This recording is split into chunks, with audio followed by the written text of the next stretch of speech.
Bismillahirrahmanirrahim.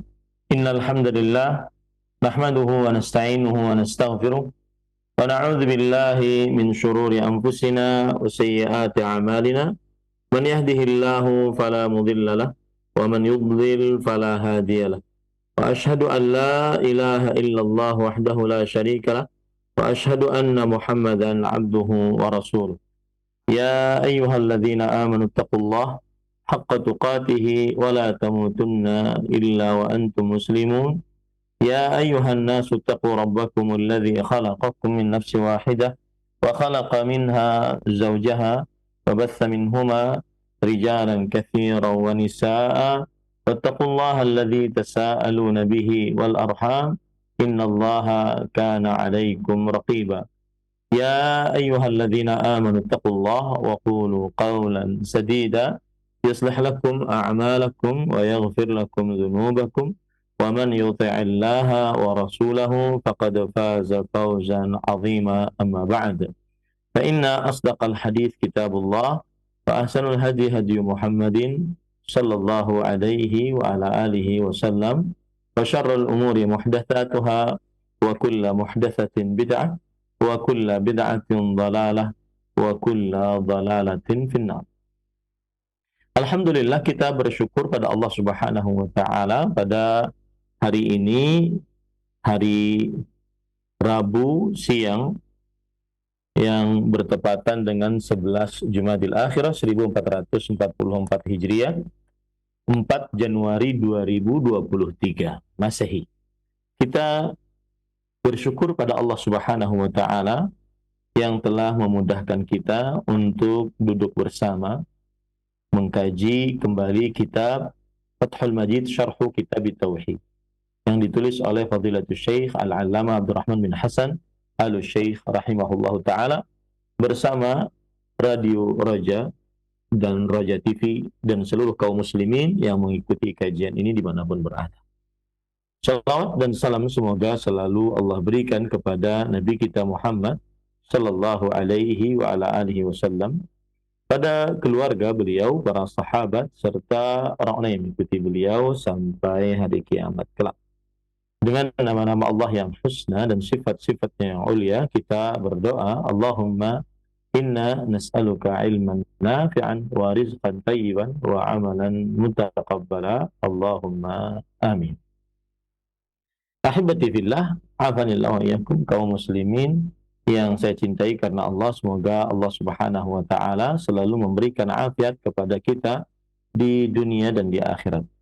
Pada kesempatan kali ini kita masuk kepada bab yang ke-21. Penulis kitab Tauhid mengatakan, Babu maja'a annal ghuluwa fi quburis salihin yusayyiruha awthanan tu'badu min dunillah. Yang artinya adalah bab ke-21, sikap berlebihan terhadap kuburan orang-orang saleh akan menjadikannya sebagai berhala yang diibadahi selain Allah Subhanahu wa Ta'ala. Makna dari bab ini adalah menjelaskan bahwa sikap ghulu atau berlebih-lebihan memuji-muji kuburan orang saleh, kuburan orang-orang saleh yang menyebabkan perbuatan tersebut sebagai akhirnya kuburan-kuburan orang saleh itu diibadahi, dijadikan sebagai berhala yang diibadahi selain Allah Subhanahu wa Ta'ala.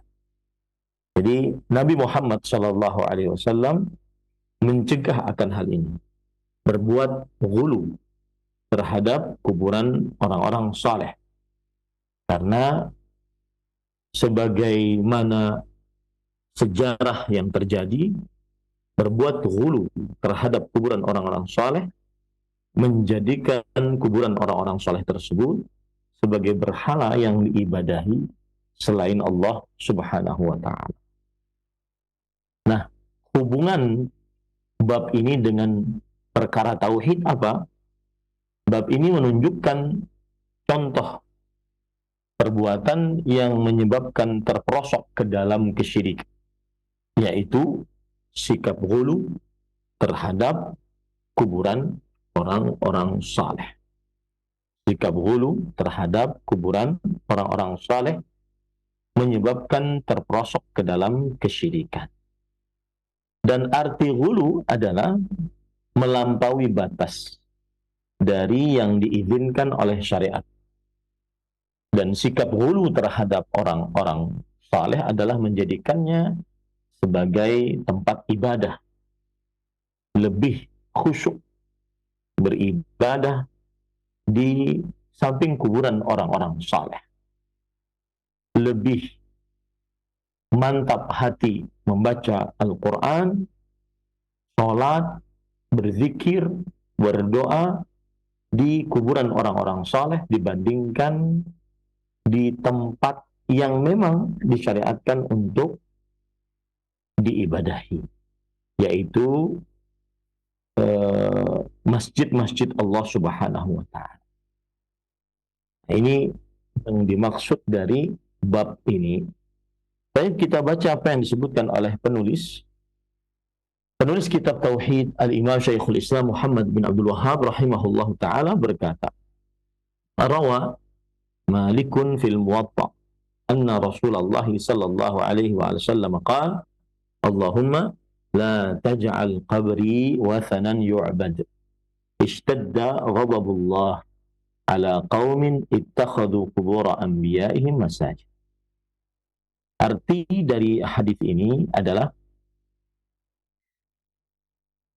Imam Malik rahimahullah, Imam Darul Hijrah, imamnya penduduk kota Madinah di zamannya, meriwayatkan dalam kitab Al-Muwatta. Kitab Al-Muwatta adalah kitab hadis yang ditulis oleh Imam Malik, bahwa Rasulullah sallallahu alaihi wasallam bersabda, "Ya Allah, janganlah engkau jadikan kuburanku sebagai berhala yang diibadahi."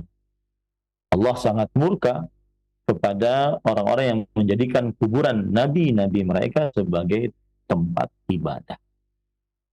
Hadis ini maknanya adalah menjelaskan bahwa Nabi Muhammad SAW berdoa agar kuburan beliau tidak dijadikan sebagai berhala. Kemudian beliau mengabarkan bahwa kemurkaan dari Allah sangat besar terhadap orang yang menjadikan kuburan sebagai masjid. Dan hubungan dalil ini dengan bab adalah menunjukkan contoh sikap yang menyebabkan terperosok ke dalam kesyirikan, yaitu berbuat ghulu, berlebih-lebihan kepada atau terhadap kuburan orang-orang saleh. Nah ini, ahibati fillah, alhamdulillah wa iyyakum. Nah, kita baca apa yang disebutkan di dalam kitab Fathul Majid, syarah kitab Tauhid. Qauluhu babu ma jaa anna al-ghuluwa fi quburis salihin yusayyiruha awthanan tu'badu min dunillah. Babnya berbunyi tentang sikap ghulu terhadap kuburan orang-orang saleh, menjadikan kuburan orang-orang saleh tersebut sebagai berhala yang diibadahi selain Allah Subhanahu. Qauluhu rawa Malikun fil Muwatta anna Rasulullah sallallahu alaihi wasallam qala Allahumma la taj'al qabri wathanan yu'bad ishtadda ghadabullahi ala qaumin ittakhadhu qubur anbiya'ihim masajid. Disebutkan dalam hadis, Imam Malik rahimahullah meriwayatkan di dalam kitab Al-Muwatta bahwa Rasulullah sallallahu alaihi wasallam bersabda, "Ya Allah, janganlah jadikan kuburanku sebagai berhala yang diibadahi." Besar murka Allah atas orang-orang yang menjadikan kuburan-kuburan nabi-nabi mereka sebagai masjid-masjid. Hadzal haditsu rawahu Malikun mursalan an Zaid bin Aslam an Atha ibn Yasar anna Rasulullah sallallahu alaihi wasallam qala ila akhir hadis. Hadis ini diriwayatkan oleh Imam Malik secara mursal. Mursal itu adalah hadis yang terputus, tidak sampai kepada Rasulullah sallallahu alaihi wasallam. Atau seorang tabi'i meriwayatkan langsung dari Rasulullah sallallahu alaihi wasallam. hadis mursal. Dan hadis mursal tergolong dari hadis yang baik, yang lemah. Bahwa dari Zaid bin Aslam meriwayatkan dari Atha bin Yasar bahwa Rasulullah SAW. Atha bin Yasar adalah seorang tabi'i yang tidak bertemu dengan Rasul SAW. Di sini letak mursalnya, letak terputusnya riwayat ini. Warawahu Ibnu Abi Syaibah fi musannafihi an Ibnu Ajlan an Zaid bin Aslam bihi wa lam yadhkur Ata'an. Dan diriwayatkan juga oleh Imam Ibnu Abi Syaibah. Ini dalam kitab yang lain. Tadi dalam kitab Al-Muwatta. Dalam kitab Musannaf Ibnu Abi Syaibah. Dari Ibnu Ajlan, dari Zaid bin Aslam dengan hadis ini. Dan tidak disebutkan di situ Atha bin Yasar. Warawahu Al-Bazzar an Zaid an Atha an Abi Sa'id Al-Khudri marfu'an. Dan diriwayatkan oleh Imam Al-Bazzar dalam kitabnya Al-Musnad dari Zaid, dari Atha, dari Abu Sa'id Al-Khudri secara marfu'. Baik. Ahibati fillah, afanillahu wa iyyakum. Walahu syahidun 'inda al-Imam Ahmad bisanadihi an Suhail ibni Abi Salih an abihi an Abi Hurairah radhiyallahu anhu rafa'ah. Allahumma la taj'al qabri wathanan la'anallahu qauman ittakhadhu qubur anbiya'ihim masajid. Dan hadis ini ada syahidnya. Syahidnya itu pembantu. Karena dia mursal, ada syahidnya diriwayatkan oleh Imam Ahmad dengan sanadnya dari Suhail bin Abi Salih, dari bapaknya, dari Abu Hurairah radhiyallahu anhu sampai kepada Rasulullah sallallahu alaihi wasallam. Jadi hadis ini meskipun dia mursal, akan tetapi dia sampai kepada Rasulullah sallallahu alaihi wasallam. Bahwa Allahumma la taj'al qabri wathanan. Ya Allah, jangan jadikan kuburanku sebagai berhala. Nah, di sini tidak ada kata-kata yu'mad, diibadahi.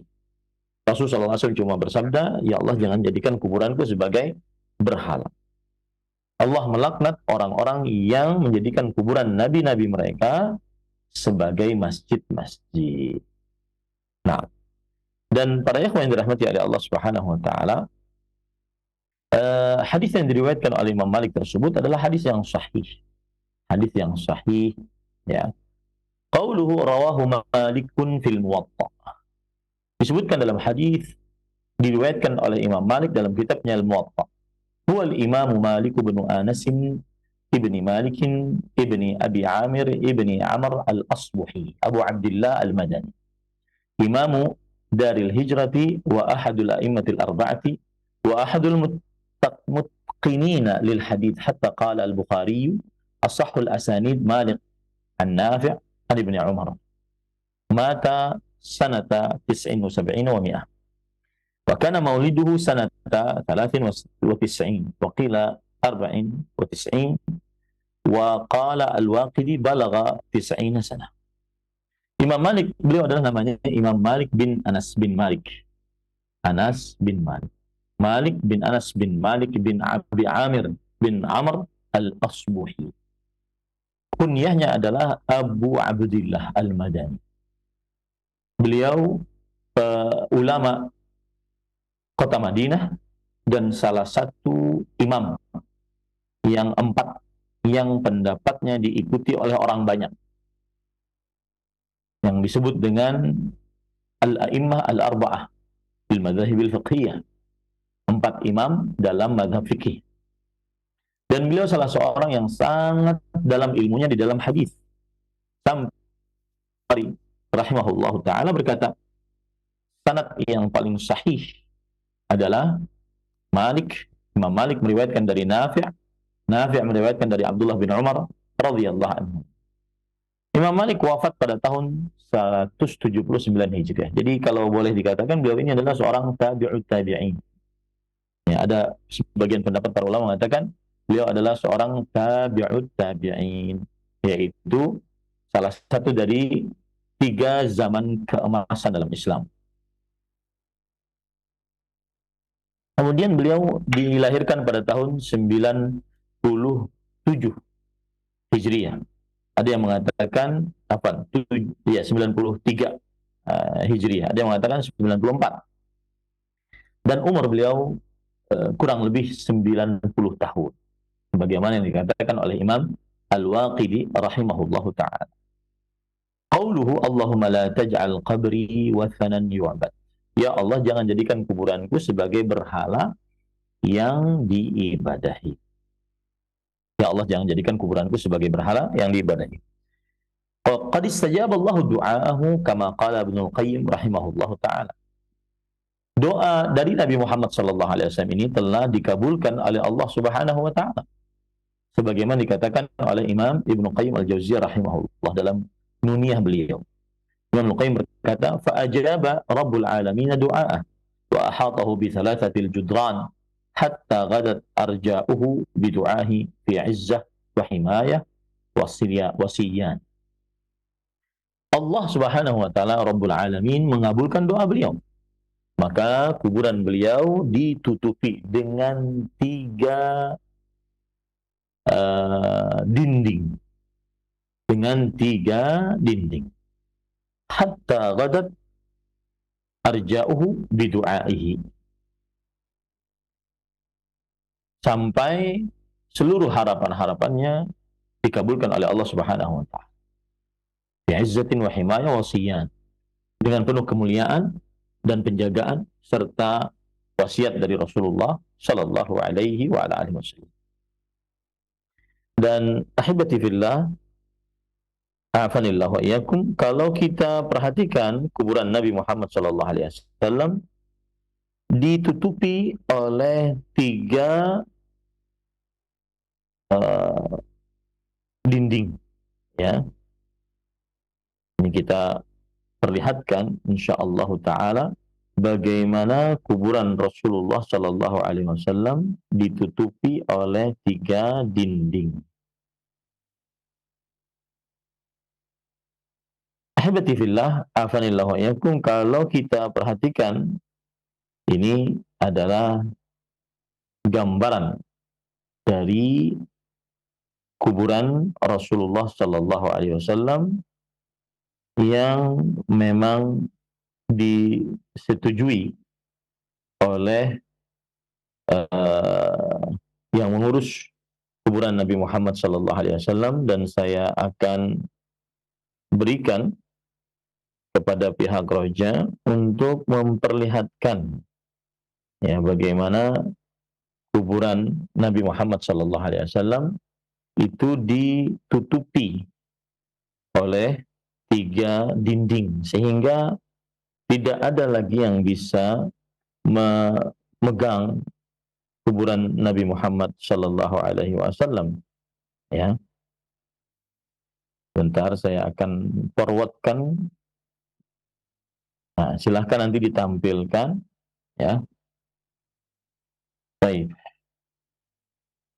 Silahkan ditampilkan di dalam layar kita bagaimana kuburan Rasulullah sallallahu alaihi wasallam ditutupi dengan 3 dinding sehingga tidak ada yang bisa untuk menjadikan kuburan Rasulullah sallallahu alaihi wasallam sebagai berhala. Baik, saya lanjutkan dulu. Nanti kalau sudah bisa diperlihatkan. Wa dallal hadithu ala anna qabran nabi sallallahu alaihi wasallam law ubida lakana wathanan. Lakana hamahu lakin hamahu Allah taala bima hala bainahu wa bainan nas fala yusilu ilaih. Dan hadis menunjukkan bahwa kuburan Nabi Muhammad sallallahu alaihi wasallam jikalau diibadahi maka menjadi berhala. Akan tetapi Allah Subhanahu wa taala menjaga dengan apa yang menghalangi antara kuburan beliau dengan manusia.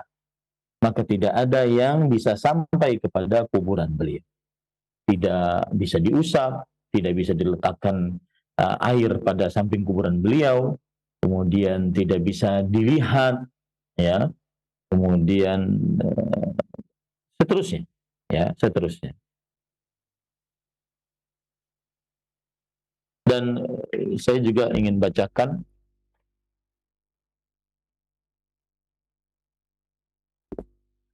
di dalam buku saya ada Al-Madinah Al-Munawwarah fadailuha, tarikhuha, ma'alimuha.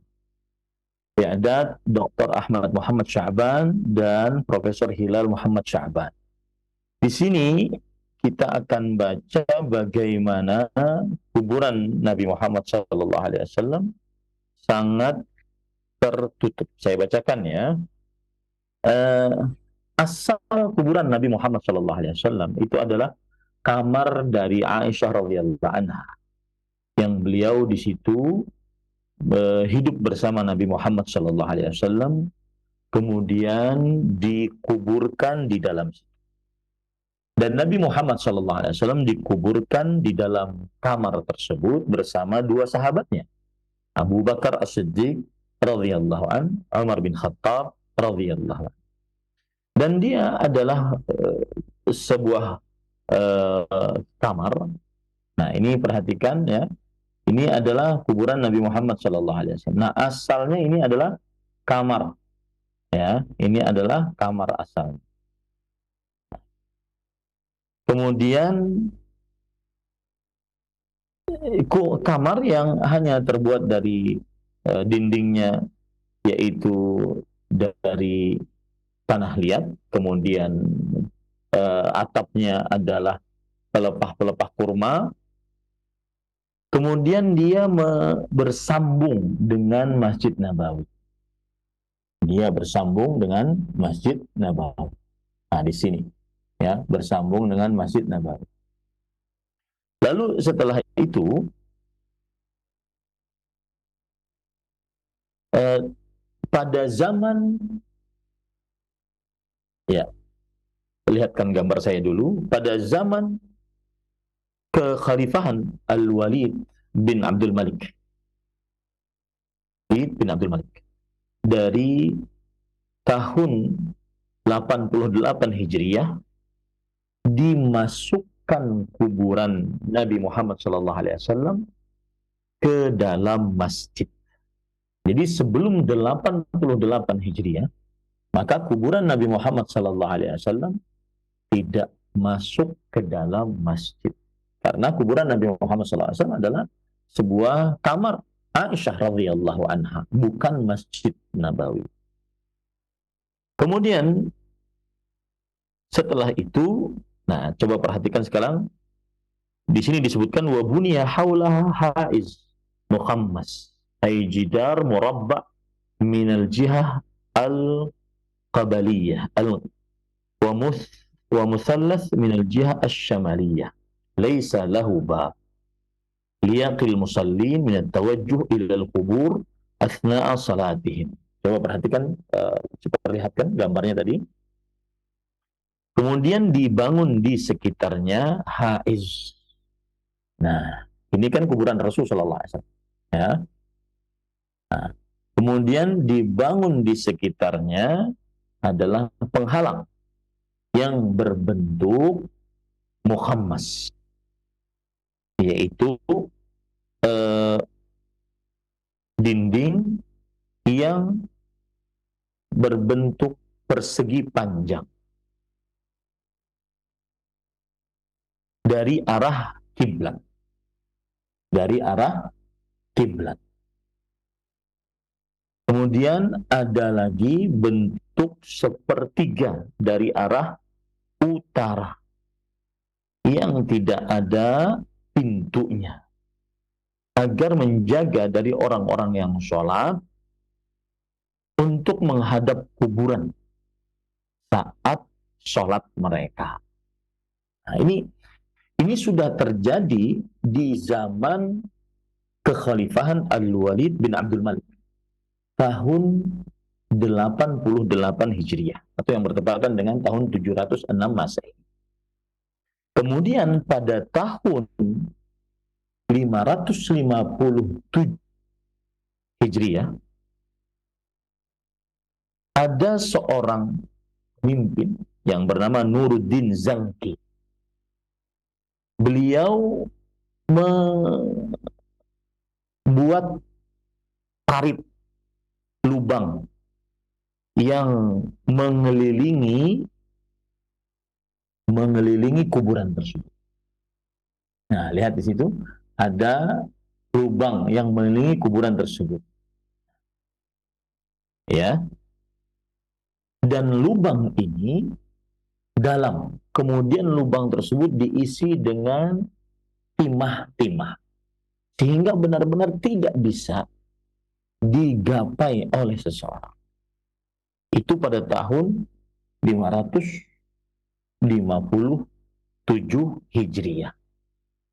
Kemudian pada tahun 668 Hijriah, atau yang bertepatan dengan 1469 Masehi, ada pemimpin pada waktu itu yang bernama Sultan Al-Zahir Baybaris. Beliau mengirimkan sebuah kayu yang tingginya 3 meter dan memiliki 3 pintu dan diberdirikan di sekitar Ka'bah. Di sekitar kuburan yang mulia. Di sekitar kuburan yang mulia. Nah, ini para ikhwan yang dirahmati oleh Allah Subhanahu wa taala. Itu tahun 668 Hijriah.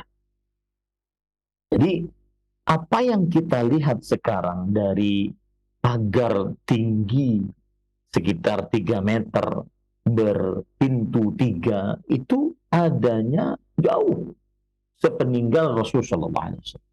600-an tahun sepeninggal Rasulullah SAW. 668. Kemudian pada tahun 886 Hijriah, bertepatan dengan 1481 Masehi, terbakarlah pagar tersebut dengan terbakarnya Masjid Nabawi yang mulia. Lalu dibangun kembali oleh Sultan Qaitabai. Pembangunan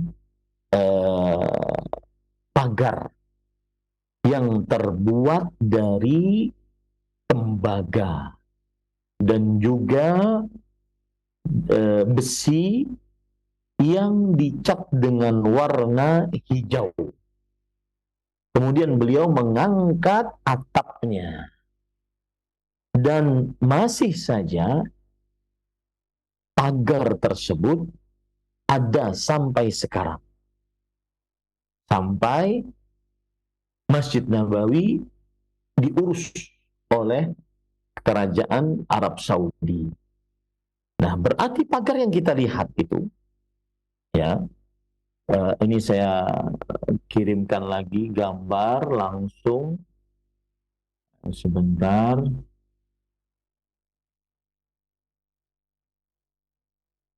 Ya.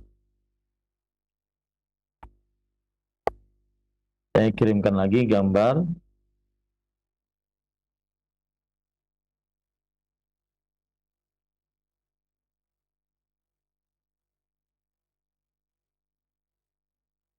Nah, gambar yang kita lihat ini bahwasanya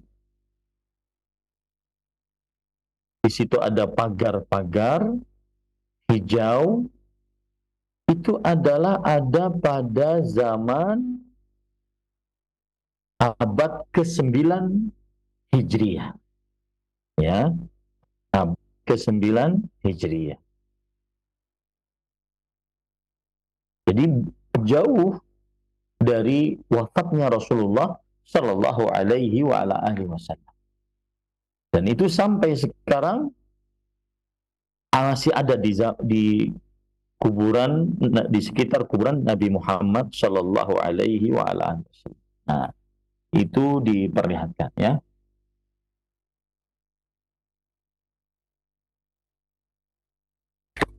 Saya fotokan juga biar lebih jelas.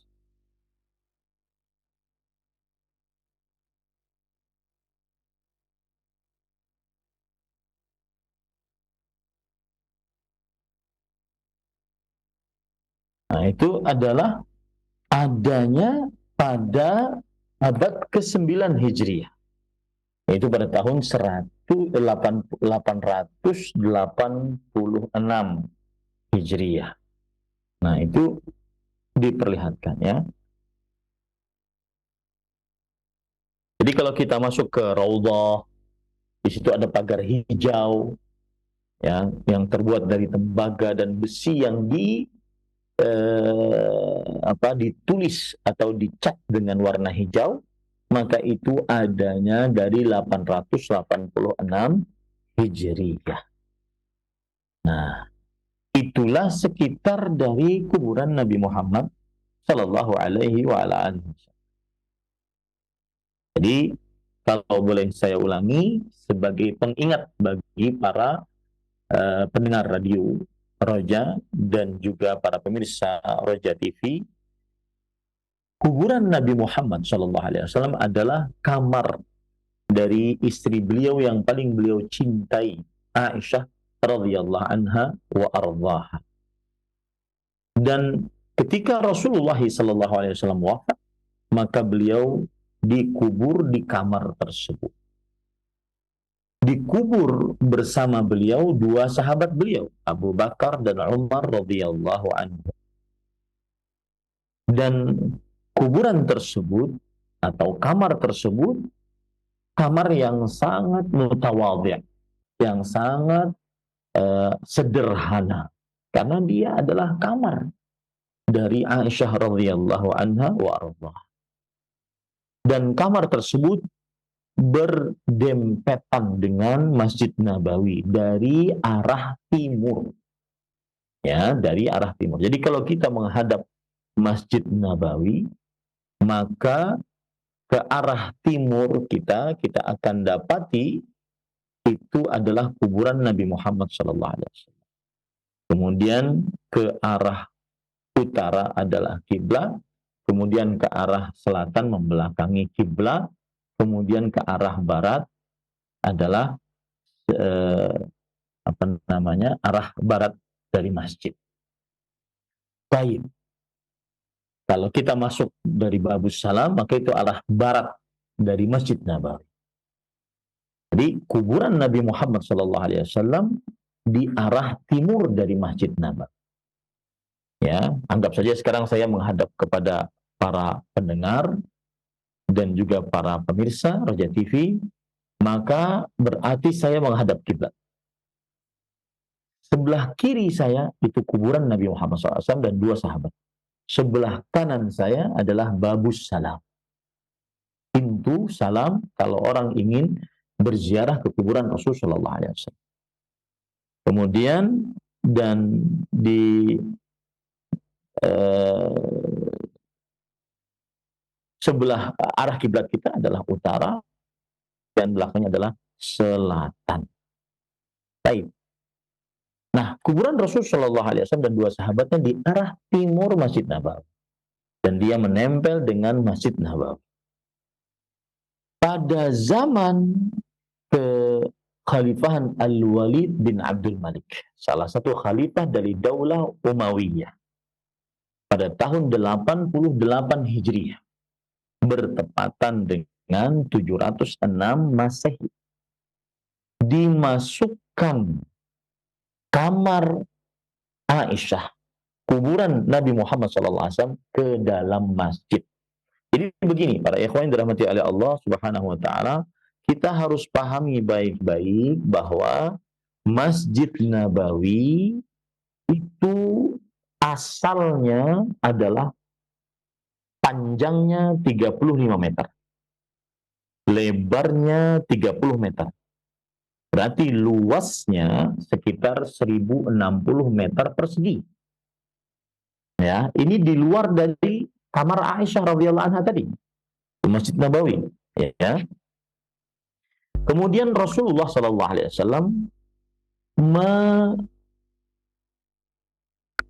memperluas Masjid Nabawi tersebut setelah beliau pulang dari peperangan Khaybar pada tahun ke-7 Hijriah. Atau bertepatan dengan 628 Masehi. Karena diperluas oleh Rasulullah SAW menjadi panjangnya sekitar 50 meter. Lebarnya 50 meter. 50 kali 50. Luas meter perseginya 2.475 meter persegi. Baik.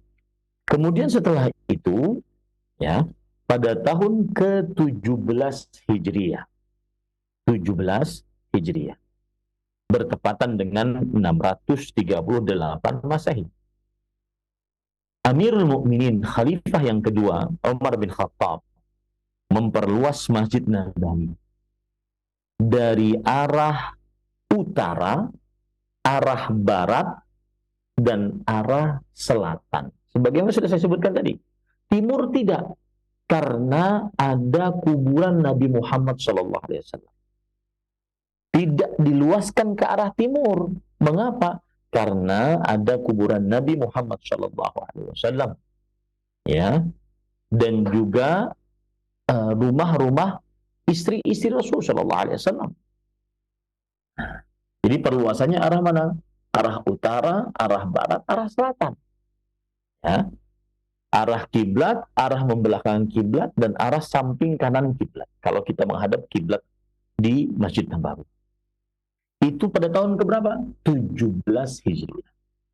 Pada tahun 29 Hijriah, bertepatan dengan tahun 649 Masehi, Amirul Mukminin, khalifah yang ketiga, Utsman bin Affan radhiyallahu anhu, memperluas kembali Masjid Nabawi. Sama memperluasnya dari arah utara, selatan, dan barat. Timur tidak, karena terdapat kuburan Nabi Muhammad SAW dan rumah-rumah istri-istri Rasul SAW. Dan di zaman Umar tadi, akhirnya luas Masjid Nabawi sekitar 3.575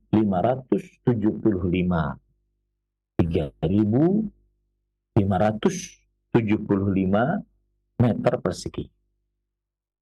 Di zaman Utsman, luasnya Masjid Nabawi 4.046 meter persegi. Lalu pada Khalifah Al-Walid bin Abdul Malik, yang saya katakan tadi, pada tahun 88 Hijriah, bertepatan dengan 706 Masehi, gubernur kota Madinah yang pada waktu itu adalah Umar bin Abdul Aziz.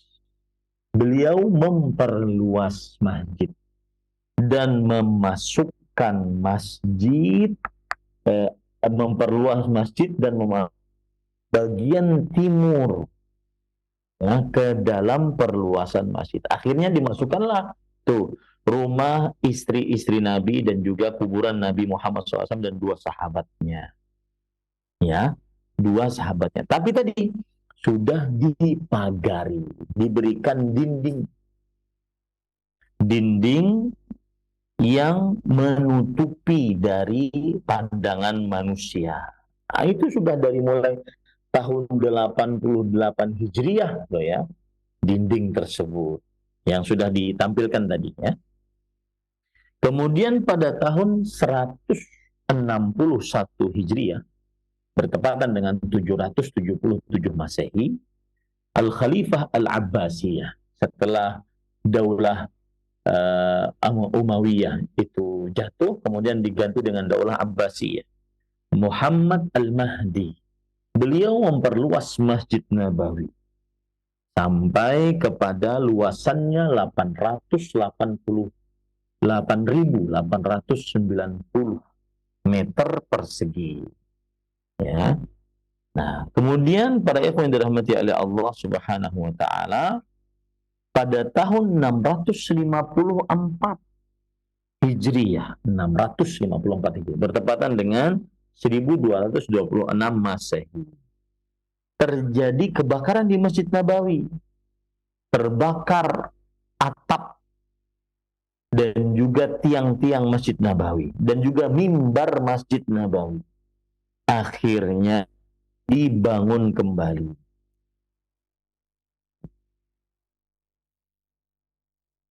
Dan pembangunan ini tidak ada penambahan sama sekali. Maksudnya ya seperti biasa, dan dibangunnya juga lambat. Hal ini karena Daulah Abbasiyah pada waktu itu sangat lemah. Dan selesai pembangunan kembali yang sudah terbakar pada tahun 668 Hijriyah. 668 Hijriyah. Kemudian para ikhwan yang dirahmati oleh Allah Subhanahu wa taala, ini sedikit saya gambarkan ya Masjid Nabawi biar paham aja ya. Di zaman Sultan Al-Mamluki Al-Ashraf Qaitabai dibangun kembali Masjid Nabawi, atau maksudnya diperluas. Nah, ditambahkan sekitar 1020 meter persegi dari arah timur. Nah, jadi Sultan Qaitabai inilah yang lebih memperluas lagi ke arah timur, karena dahulunya perluasannya hanya pada utara, selatan, barat. Karena di arah timur ada kuburan Nabi dan dua sahabatnya, dan ada rumah-rumah istri-istri Rasulullah SAW. Di zaman Kesultanan Qaitabai inilah akhirnya diperluas sekitar 1020 meter persegi ke arah timur, ya. Ke arah timur itu maksudnya mendekati Baqi'nya sampai seperti sekarang ini.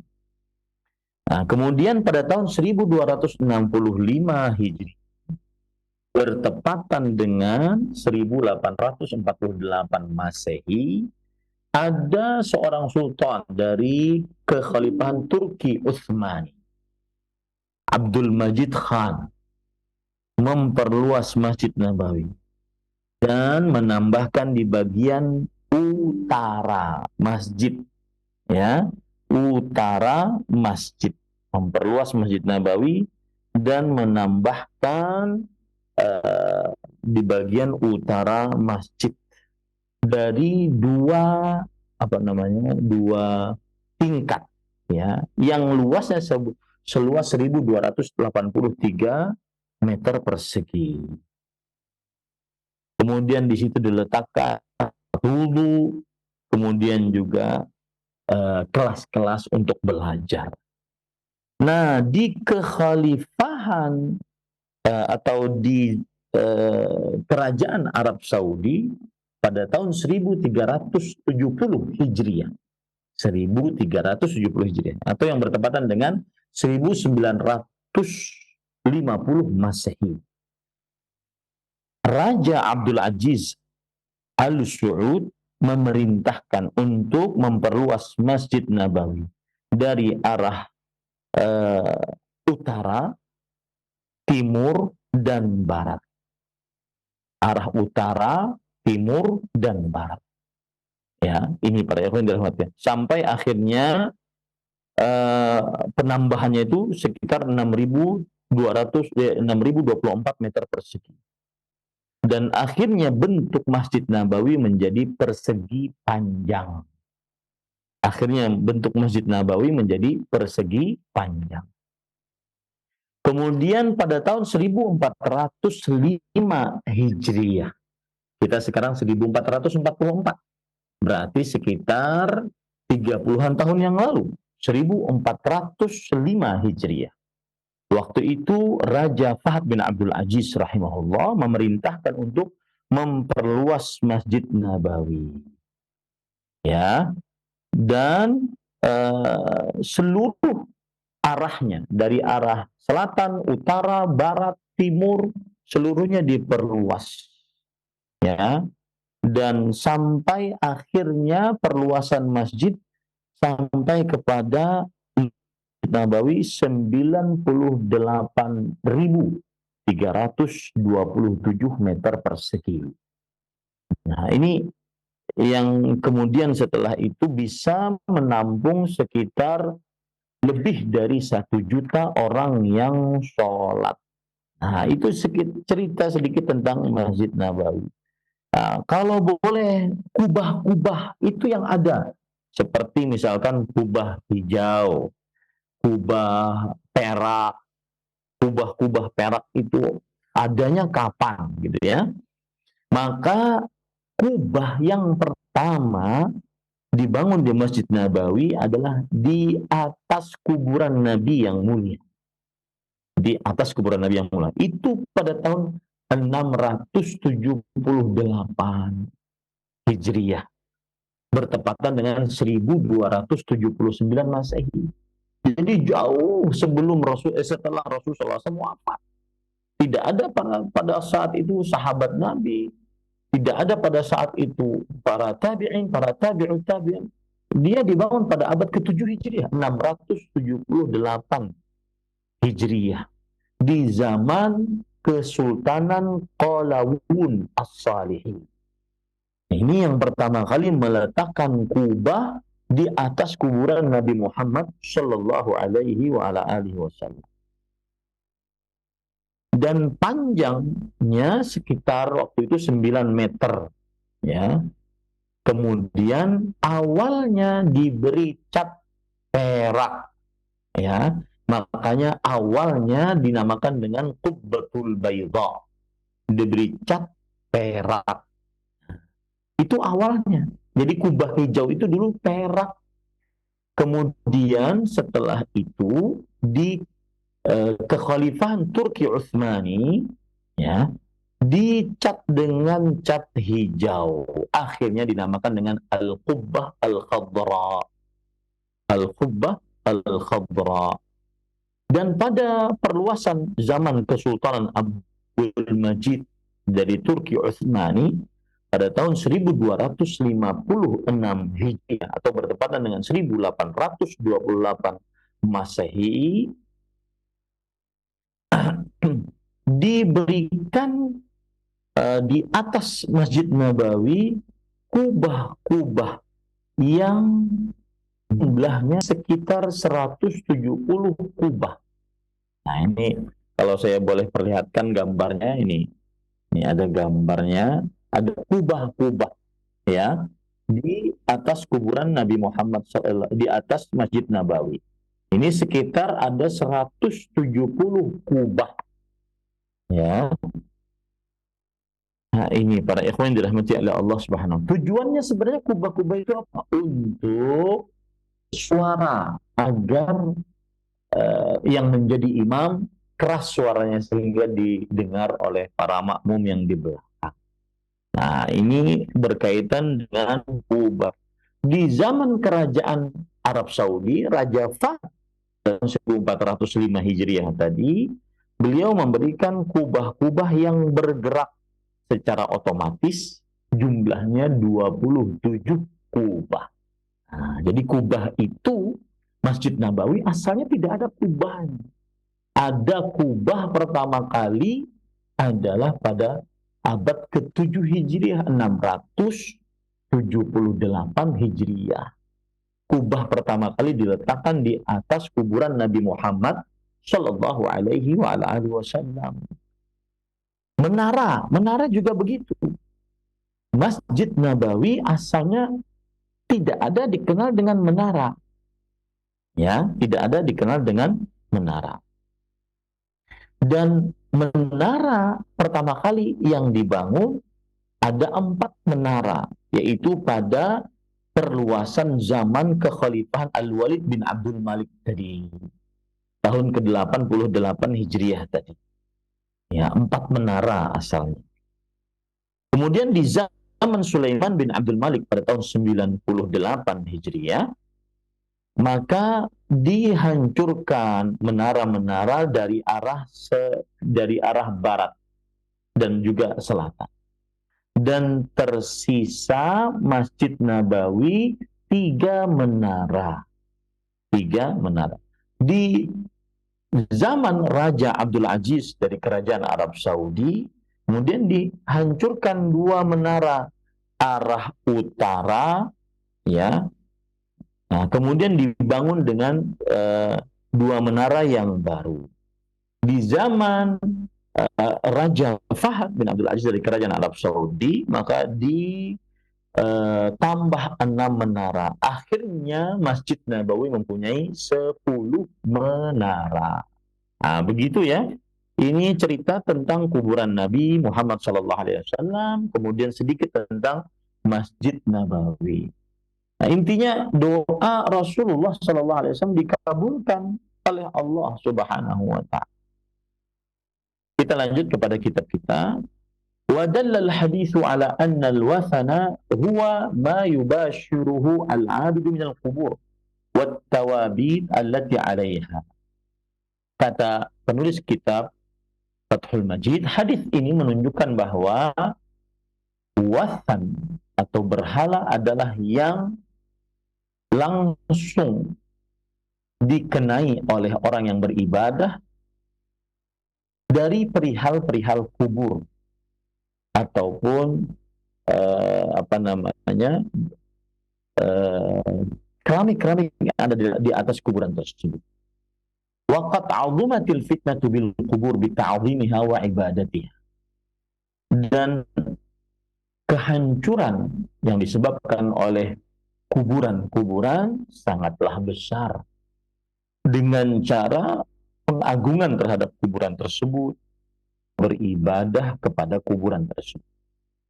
Kama qala Abdullah ibnu Mas'ud radhiyallahu an, "Kaifa antum idza labisatkum fitnah yuhramu fiha al-kabir wa yansha'u fiha as-saghir." Sebagaimana perkataan Abdullah bin Mas'ud radhiyallahu anhu, bagaimana keadaan kalian jika fitnah, keadaan genting yang menghantarkan kepada kehancuran mengenai kalian. Di dalam fitnah tersebut, orang tua menjadi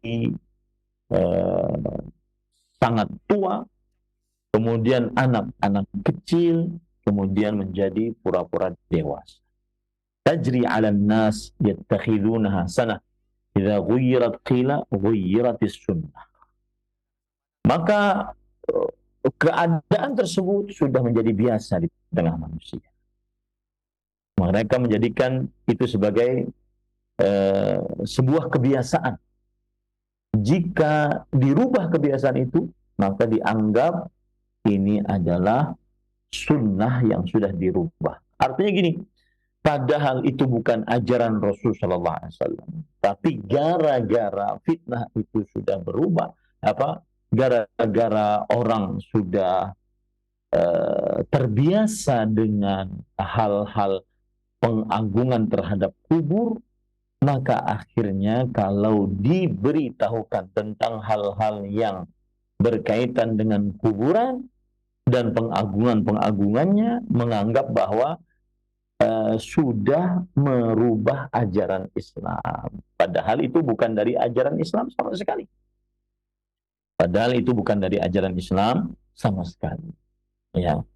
Jadi kadang-kadang ada ajaran yang baru, kemudian karena sudah lama terjadi dianggap sesuatu yang merupakan ajaran Islam, padahal dia bukan dari ajaran Islam. Nah, kalau yang baru itu, yang sudah lama terjadi itu kemudian dirubah, orang menganggap bahwa ajaran Islam dirubah, padahal bukan dari ajaran Islam. Nah, ini para ikhwan yang dirahmati oleh Allah Subhanahu wa taala. Ini disebutkan oleh Imam Ad-Darimi dalam kitabnya As-Sunan, perkataan Abdullah bin Mas'ud radhiyallahu anhu. Nah, wala khauful fitnah wali khaufil fitnati naha Umar an tatabbu'i atharin Nabi sallallahu alaihi wasallam. Disebabkan karena kekhawatiran terhadap fitnah ini. Fitnah ini maksudnya apa? Yaitu sesuatu hal yang bisa menghantarkan kepada kehancuran. Maka Umar bin Khattab radhiyallahu anhu melarang untuk mengikuti bekas-bekas Nabi Muhammad sallallahu alaihi wasallam. Wa qala Ibnu Waddah, sami'tu Isa ibn Yunus rahimahullah yaqul, amara Umar bin Al-Khattab radhiyallahu anhu biqat'i syajarah allati buyi'a tahtaha an-nabiy sallallahu alaihi wasallam. Ibnu Waddah berkata, aku mendengar Isa bin Yunus rahimahullah berkata, Umar bin Khattab radhiyallahu anhu memerintahkan menebang pohon yang Nabi Muhammad sallallahu alaihi wasallam dibaiat di bawahnya. Ya, ini disebutkan di dalam oleh Al-Hafidz Ibnu Hajar Al-Asqalani rahimahullah dalam kitab beliau Fathul Bari, wajadtu 'inda Ibn Sa'd bi isnadin sahih an-Nafi' anna Umar balaghahu anna qauman ya'tuna asy-syajarah fayusalluna 'indaha fatawa'adahum thumma amara biqat'iha faquti'at. Kata Al-Hafidz Ibnu Hajar Al-Asqalani rahimahullah, cerita tersebut aku dapatkan di dalam kitab Ibnu Sa'ad dengan sanad yang sahih dari Nafi' dari Umar, sampai bahwa diceritakan kepada Umar bin Khattab ada orang-orang yang datang ke pohon tersebut kemudian sholat di sisi pohon tersebut. Maka Umar bin Khattab radhiyallahu anhu mengancam perbuatan tersebut agar tidak dilakukan. Kemudian beliau memerintahkan untuk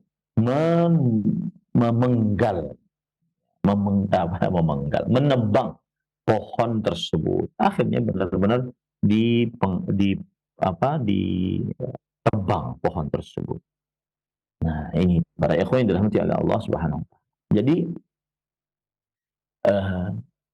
Umar bin Khattab radhiyallahu anhu karena khawatir terjadi kesyirikan, terlalu berlebih-lebihan terhadap sesuatu yang semestinya tidak dilebih-lebihkan, maka beliau menghilangkan sarana tersebut. Ya, beliau menghilangkan sarana tersebut. طيب وقال المعرور بن سويد صليت مع عمر بن الخطاب بطريق مكة صلاة الصبح ثم رأى الناس يذهبون مذاهب فقال أين يذهب هؤلاء فقيل يا أمير المؤمنين مسجد صلى فيه النبي صلى الله عليه وسلم فهم يصلون فيه فقال إنما هلك من كان قبلكم بمثل هذا كانوا يتتبعون آثار أنبيائهم ويتخذونها كنائس وبيعا فمن أدركته الصلاة في هذه المساجد فليصلي ومن لا فليمضي ولا يتعمدها. Berkata Ma'rur bin Suwaid, aku pernah sholat bersama Umar bin Khattab radhiyallahu anhu di jalan kota Mekah, yaitu mengerjakan sholat subuh. Lalu Umar bin Khattab melihat orang-orang pergi keluar. Lalu Umar bin Khattab bertanya, kemana mereka pergi? Kemudian ada yang menjawab, wahai Amirul Mukminin, ke masjid yang Nabi Muhammad SAW sholat di dalamnya. Kemudian mereka sholat di dalamnya. Umar bin Khattab radhiyallahu anhu mengatakan, ini ingat ya, ini perkataan Umar bin Khattab, kita menyampaikan, bukan berarti kita membuat-buat sendiri, bukan kita yang melarang, kita menyampaikan perkataan para salafus saleh, dan beginilah agamanya para salafus saleh, yaitu Umar bin Khattab, manusia kedua terbaik setelah para rasul, para nabi, Abu Bakar As-Siddiq. Kemudian Umar bin Khattab, lihat perkataan Umar bin Khattab, sesungguhnya orang-orang sebelum kalian binasa hanya dengan perbuatan seperti ini. Mereka mengikuti bekas-bekas nabi-nabi mereka dan menjadikannya sebagai gereja-gereja dan tempat-tempat ibadah. Maka siapa saja yang mendapati waktu sholat di dalam masjid-masjid tersebut, maka silahkan sholat di dalamnya. Dan siapa tidak mendapatinya, maka sudah berlalu saja dan tidak bersengaja pergi ke masjid tersebut untuk sholat di dalamnya. Para ikhwan yang dirahmati oleh Allah Subhanahu wa taala. Baik. Kemudian wa fi maghazi ibn Ishaq min ziyadati Yunus ibni Bukair an Abi Khaldah Khalid ibn Dinar qala haddathana Abu al-Aliyah qala lamma fatahna Tustar wajadna fi baiti Malil Harmuzan sariran alaihi rajulun mayyit 'inda ra'sihi mushaf فأخذنا المصحف فحملناه إلى عمر فدعا له فنسخه بالعربية فأنا أول رجل قرأ من العرب فقرأته مثل ما أقرأ القرآن فقلت لأبي العلية ما كان فيه قال سيرتكم وأموركم ولحون كلامكم وما هو كائن بعد. قلت وماذا صنعتم بالرجل؟ قال حفرنا له بالنهار 13 قبرا متفرقة فلما كان الليل دفناه وسوينا القبور كلها لنعميه على الناس لا ينبشونه. قلت وما يرجون منه؟ قال كانت السماء إذا حبست عنهم برزوا بسريره فيمطرون. فقلت من كنتم تظنون الرجل؟ قال رجل يقال دانيال. فقلت منذ كم وجدتموه مات؟ قال منذ 300 سنة. قلت ما كان تغير منه شيء؟ قال لا إلا شعيرات من قفاه إن لحوم الأنبياء لا تبليها الأرض. Para ikhwan yang dirahmati oleh Allah, lalu penulis membawakan sebuah kisah di dalam kitab peperangan yang ditulis oleh Imam Ibn Ishaq dari tambahan Yunus bin Bukair dari Abi Khaldah yang bernama Khalid bin Dinar. Beliau berkata telah meriwayatkan kepada kami Abul Aliyah. Abul Aliyah adalah seorang tabi'i. Abul Aliyah berkata, ketika kita menaklukkan Tustar, maka kita dapati di dalam rumah harta Al-Hurmuzan, di dalam rumah harta Al-Hurmuzan ada ranjang. Di atasnya seseorang yang sudah meninggal. Nah, di sisi kepalanya ada mushaf. Lalu kami ambil mushaf. Lalu kami bawa kepada Umar. Lalu Umar bin Khattab radhiyallahu anhu memanggil Ka'ab bin Malik. Lalu Ka'ab bin Malik radhiyallahu anhu menerjemahkannya ke dalam bahasa Arab. Dan aku adalah orang yang pertama yang bisa membaca orang Arab. Dari orang Arab. Maksudnya bisa membaca bahasa lain. Ya. Lalu aku baca seperti yang aku baca, seperti aku membaca Al-Quran. Maka aku berkata kepada Abul Aliyah, apa yang ada di dalamnya? Maka Abul Aliyah rahimahullah berkata, sejarah kalian dan perkara kalian dan pembicaraan-pembicaraan kalian dan apa saja yang akan terjadi setelah ini. Lalu aku berkata, "Amadza sana'tum birrajul?" Lalu apa yang kalian lakukan dengan orang tersebut? Nah, maksudnya yang tadi di atas ranjang tadi. Kami membuat lubang untuk orang tersebut di siang hari. Sebanyak 13 kuburan yang berbeda-beda. Ketika malam kami kuburkan dia. Dan kami tutupi kuburan tersebut seluruhnya. Agar orang-orang tidak tahu dan tidak membongkar kuburan tersebut. Aku berkata, apa yang orang-orang harapkan dari si fulan tadi yang ada di atas kuburan, di atas ranjang tadi? Maka mereka mengatakan kalau sedang tidak turun hujan, maka mereka memperlihatkan ranjang yang ada di atasnya si mayat tadi. Akhirnya turun hujan. Kemudian aku bertanya,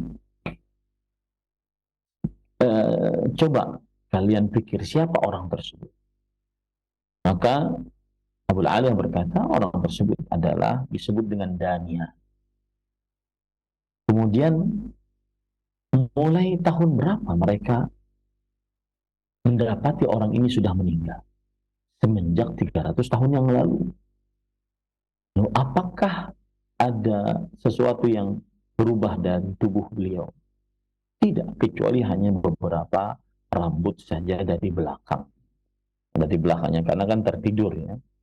Maka sesungguhnya jasad-jasad para nabi tidak dimakan oleh bumi. Qala Ibnul Qayyim rahimahullah, fa fi hadhihi al-qissah ففي هذه القصة ما جعل المهاجرون والأنصار رضي الله عنهم من تعمية قبره لئلا يفتتن به. Di dalam kisah ini yang menjadikan orang-orang dari kaum Muhajirin Ansar radhiyallahu anhum menutupi kuburan Nabi Muhammad SAW agar orang-orang tidak terfitnah dengan kuburan Rasulullah SAW. Walam lizuhu liddu'a indahu, dan tidak menampakkan kuburan Nabi Muhammad SAW agar orang tidak berdoa di sisi kuburan. Wattabarruku bihi, ya, wattabarruki bihi, dan bertabarruk dengan kuburan tersebut. Walau dhafira bihi mutaakhirun lajalatu alaihi bisyuf wa la'abaduhu min dunillah. Kalau seandainya orang-orang generasi terakhir bisa mendapatkannya, maka niscaya mereka akan menjambukinya dengan pedang-pedang, dan niscaya mereka akan mengibadahi kuburan tersebut selain Allah Subhanahu wa Ta'ala. Nah, ini para ikhwan. Jadi sebab kisah itulah akhirnya mereka, para kaum muhajirin, menutupi kuburan Nabi Muhammad sallallahu alaihi wasallam. Qala Syekhul Islam rahimahullah wa huwa inkarun minhum lidzalik. Man qasada buq'atan yarju al-khaira biqasdiha wa lam yastahib asy-syari'u biqasdaha fa huwa minal munkarat wa ba'duhu ashad min ba'd. Berkata Syekhul Islam Ibnu Taimiyah rahimahullah, dan ini adalah pengingkaran dari mereka untuk hal tersebut. Maka siapa yang bermaksud pergi ke sebuah tempat berharap kebaikan dengan maksud tersebut, padahal tidak dianjurkan oleh syariat untuk bermaksud ke tempat tersebut, maka ia adalah termasuk daripada kemungkaran, dan sebagainya lebih dahsyat daripada sebagian yang lain. Sawa'un qasadaha liyusalli 'indaha aw liyad'u 'indaha. Baik itu dia bermaksud untuk sholat di sisinya atau berdoa di sisinya. Aw liyaqra' 'indaha, atau membaca Al-Qur'an di sisinya. Aw liyadhkurallaha 'indaha, atau berzikir kepada Allah di sisinya. Aw liyansaka 'indaha, atau menyembelih di sisinya. Bihaitsu yakhussu tilkal buq'ah ibadah allati lam yusra' takhsisuha bihi, yang mana mengkhususkan tempat tersebut dengan semacam dari ibadah yang tidak disyariatkan pengkhususannya dengannya. La naw'an wala 'ainan, baik itu macamnya atau ibadah tertentu, illa anna dalika qad yajuzu bi hukm al-ittifaq la li qasdil du'a fiha. Tetapi boleh kalau seandainya pas ketepatan ke situ, gitu lah. Pas ketepatan ke situ, bukan bermaksud berdoa di situ.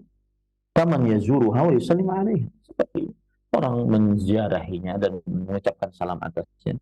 Wa yasallallahu al-afiyah lahu wa lil maut, dan mohon kepada Allah Subhanahu wa taala al-afiyah untuk dirinya dan untuk orang yang sudah meninggal. Kama ja'at bihi sunnah, sebagaimana yang telah ada dalam ajaran Rasul sallallahu alaihi wasallam. Amma taharrid du'a indaha, adapun mengkhususkan doa di sekitar kuburan-kuburan tersebut, bihaitsu yastash'iru anna du'a hunaka ajwa minhu fi ghairi, dengan menganggap bahwa doa di sana lebih dikabulkan dibandingkan di tempat lain. Fahadha huwa al-manhiyu. Inilah yang terlarang. Di pengkhususan ibadah di sisi tempat-tempat yang dianggap berkah, itulah yang dilarang. Nah, ini para ikhwan dirahmati Allah. Nah, saya kira cukup dulu kajian kita pada kesempatan kali ini, dan sepertinya tidak bisa kita masuk kepada sesi pertanyaan karena di Kalimantan Selatan sudah mau memasuki sholat asar. Semoga yang disampaikan bermanfaat. Apa yang baiknya dari Allah Subhanahu wa Ta'ala, apa yang buruk itu dari saya pribadi.